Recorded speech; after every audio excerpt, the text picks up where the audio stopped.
Nous sommes partis de l'idée d'un promoteur pour lui faire cette proposition de bâtiment avec des plans qu'il va remettre à son responsable de construction pour avoir un devis correct.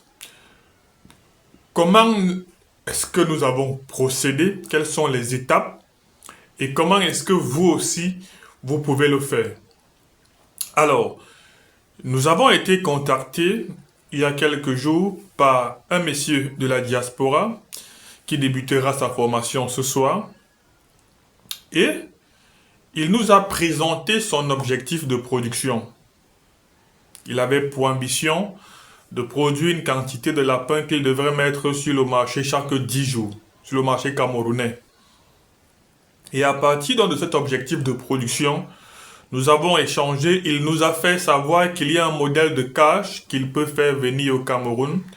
Il nous a présenté ces cages.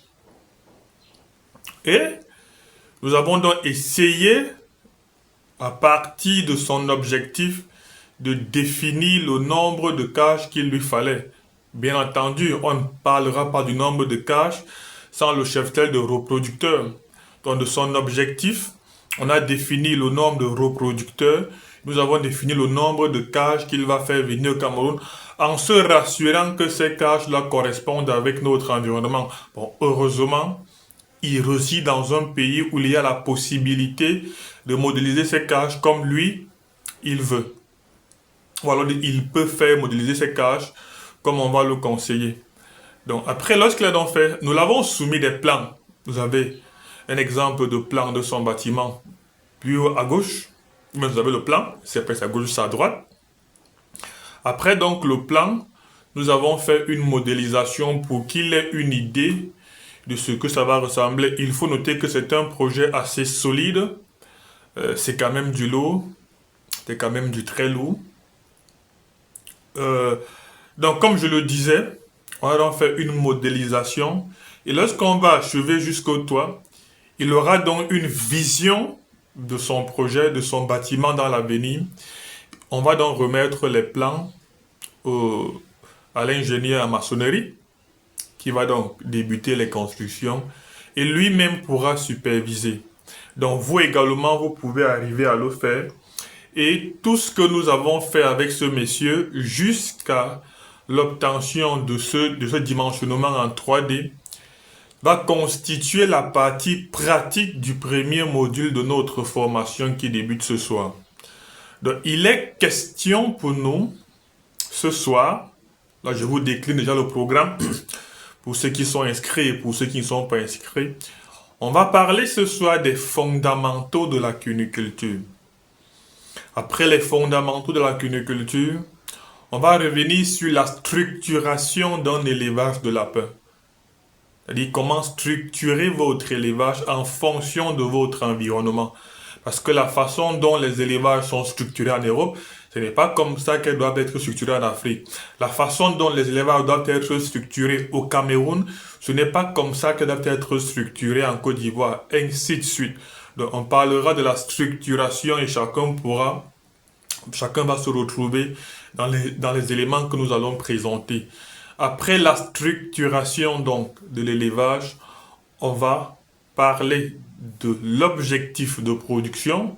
Donc, à partir donc d'un objectif, comment structurer son élevage. Et lorsqu'on l'aura fait, donc, on va toucher le premier élément fondamental qui est l'environnement, c'est-à-dire qui commence par la construction du bâtiment.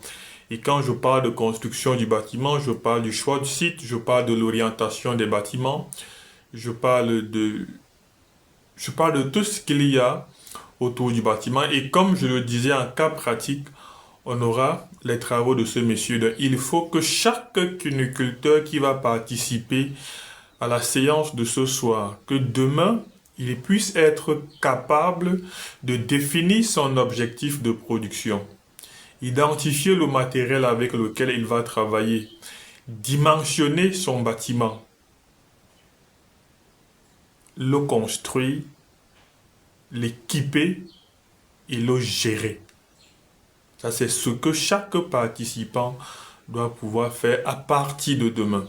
Donc, pour ceux qui ne sont pas encore inscrits à la formation, la bonne nouvelle, c'est que sur les 10 places recherchées, il y en a encore 3 qui sont disponibles.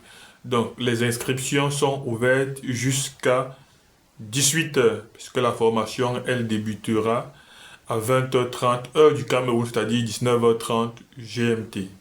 Donc, vous avez notre contact à l'écran. N'hésitez pas à nous contacter rapidement pour réserver votre place ou pour toute autre préoccupation en rapport avec la cuniculture. Pour ceux qui me découvrent pour la première fois, je suis Bertrand Odik, promoteur du groupe Eden Farm, consultant en production et nutrition animale, producteur de lapins, manager des exploitations agro-pastorales. On se dit à ce soir, 20h, pour l'inédit. Ça va durer 6 semaines en guise de rappel. 3 séances par semaine.